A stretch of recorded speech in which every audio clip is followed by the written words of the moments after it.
Assalamualaikum warahmatullahi wabarakatuh. Nama saya Purnami Wulandari, NIM 20010200034, Prodi Akuntansi, mata kuliah Analisis dan Perancangan Sistem Informasi.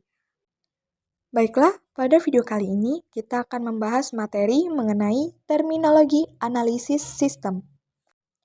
Analisa merupakan suatu kegiatan yang dimulai dari proses awal di dalam mempelajari serta mengevaluasi suatu bentuk permasalahan yang ada. Sistem merupakan hubungan satu unit dengan unit-unit lainnya yang saling berhubungan satu sama lainnya dan yang tidak dapat dipisahkan serta menuju suatu kesatuan dalam rangka mencapai tujuan yang telah ditetapkan. Informasi merupakan data yang telah diklasifikasikan atau diolah atau diinterpretasikan untuk digunakan dalam proses pengambilan keputusan. Tahap analisis dilakukan setelah tahap perencanaan sistem dan sebelum tahap desain sistem.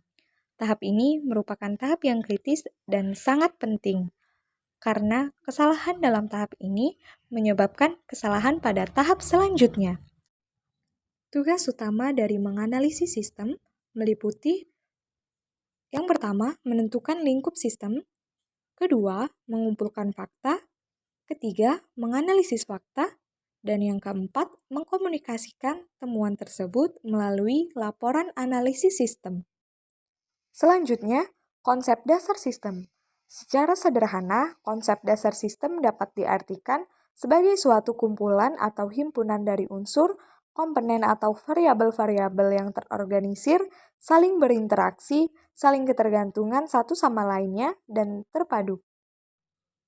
Kemudian, karakteristik sistem. Sistem juga memiliki beberapa karakteristik sebagai berikut. Yang pertama, komponen sistem. Suatu sistem terdiri dari sejumlah komponen-komponen yang saling berinteraksi, yang bekerja sama membentuk satu kesatuan.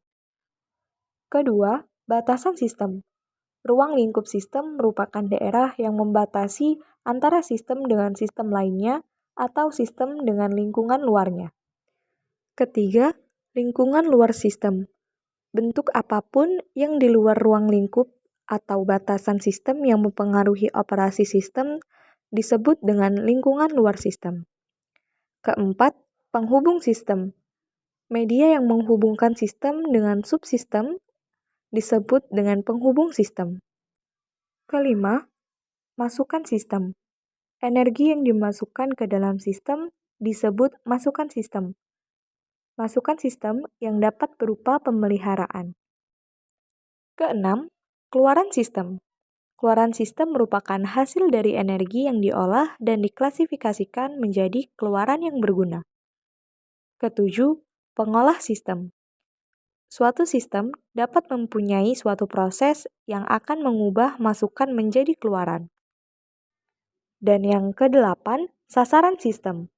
Suatu sistem memiliki tujuan dan sasaran yang pasti dan bersifat deterministik. Kalau suatu sistem tidak memiliki sasaran, maka operasi sistem tidak ada gunanya. Selain itu, sistem juga memiliki beberapa jenis. Jenis-jenis sistem yang pertama, sistem informasi menurut level organisasi. Kedua, knowledge level system. Ketiga, level sistem ahli. Dan yang keempat, level manajemen strategis. Dapat disimpulkan bahwa terminologi analisis sistem merupakan penguraian dari suatu sistem informasi yang utuh ke dalam bagian-bagian komponennya dengan maksud untuk mengidentifikasikan dan mengevaluasi permasalahan, kesempatan, hambatan yang terjadi, dan kebutuhan yang diharapkan sehingga dapat diusulkan perbaikan. Dalam kehidupan sehari-hari, terdapat beberapa contoh terminologi analisis sistem yang sering kita jumpai. GDSS atau Group Decision Support System adalah sistem yang dilakukan oleh sekelompok orang yang ingin memecahkan masalah dengan teknologi komunikasi, komputasi, dan pendukung keputusan. GDSS atau Sistem Pendukung Keputusan Kelompok memberikan penyediaan sesuatu yang mendukung komunikasi bagi anggota yang tergabung dalam kelompok. Hal tersebut sangat membantu suatu organisasi ataupun perusahaan.